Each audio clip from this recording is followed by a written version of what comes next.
Hey guys, this is probably going to be a bit of a shorter video than usual.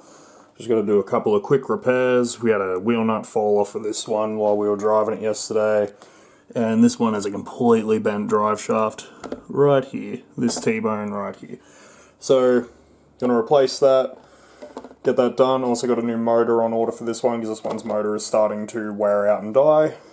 So, just quickly do this. Also need to get a new ESC for this one because the power switch is just dangling off of it. Have no idea what happened there. Because that one's a fairly new car actually. I haven't really recorded anything with that yet.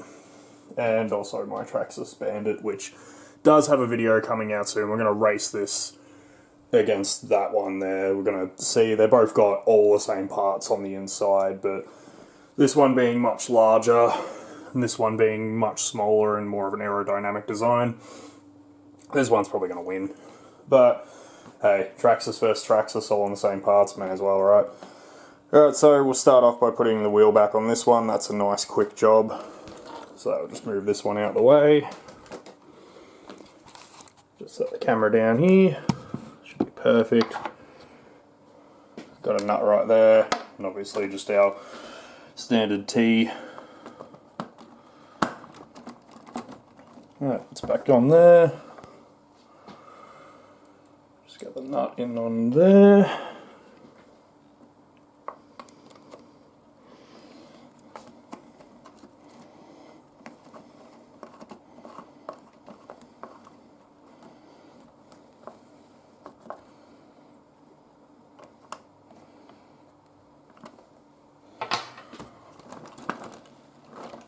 Perfect.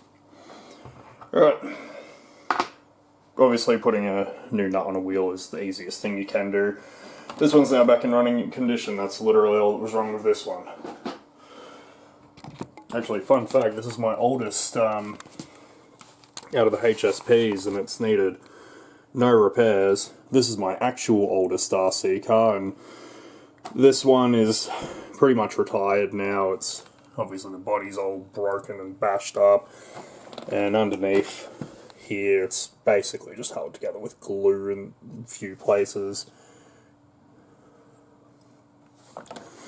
So yeah, this one's pretty much retired unless I can find some parts for it, but unfortunately parts for this one seem to be very hard to get. But I have heard some of the HSP parts will fit in this one, so if I can find the right parts, we'll just Frankenstein something together, see what we can do.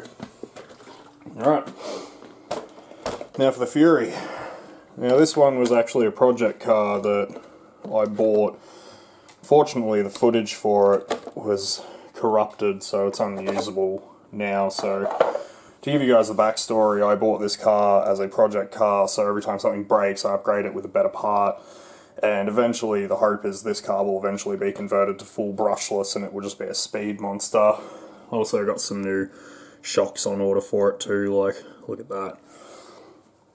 Alright, so, in order to get into that right there, shouldn't be too difficult. I know on the monster trucks, sometimes when you need to get into these parts, you can literally just bend it all the way around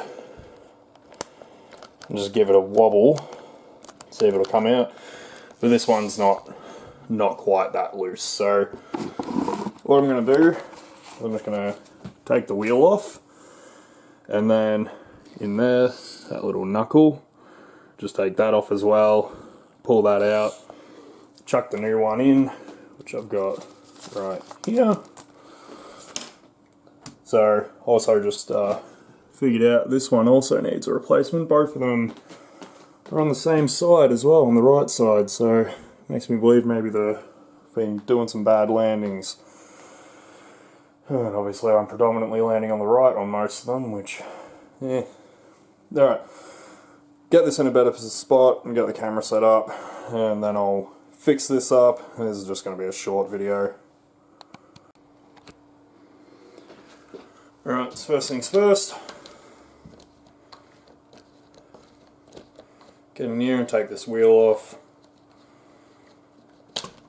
There we go. May as well just leave the nut inside that tool as it's not needed for anything else now. Alright, now to get into here, it's just some screw underneath here that I'm going to need to just pull out. And there's a screw up there. and that should hopefully just fold out.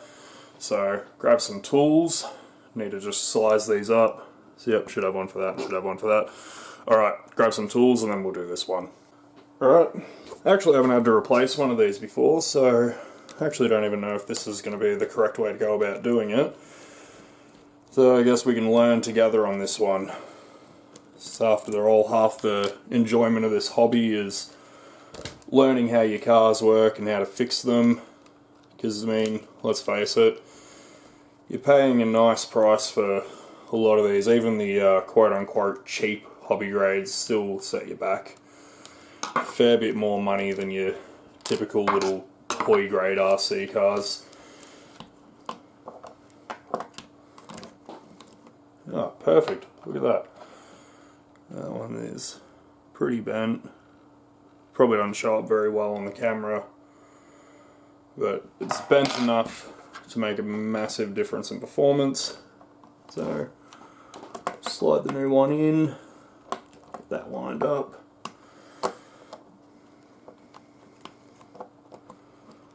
And just put this back.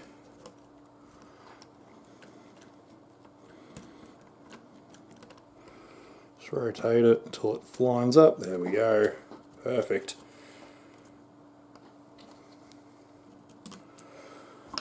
Always make sure you remember what screw comes out of where is also a good little tidbit of information, because there's nothing worse than pulling it apart, having screws laying everywhere and not knowing where any of them come from. So always make sure, keep track or organise what screws belong where on these cars, because trust me, you put the wrong screw in into one part and it can make some big problems, especially considering if a screw is either bigger or smaller.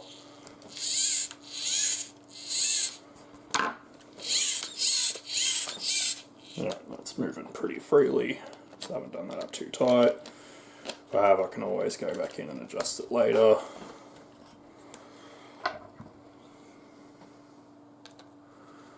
Just get our wheel back on here.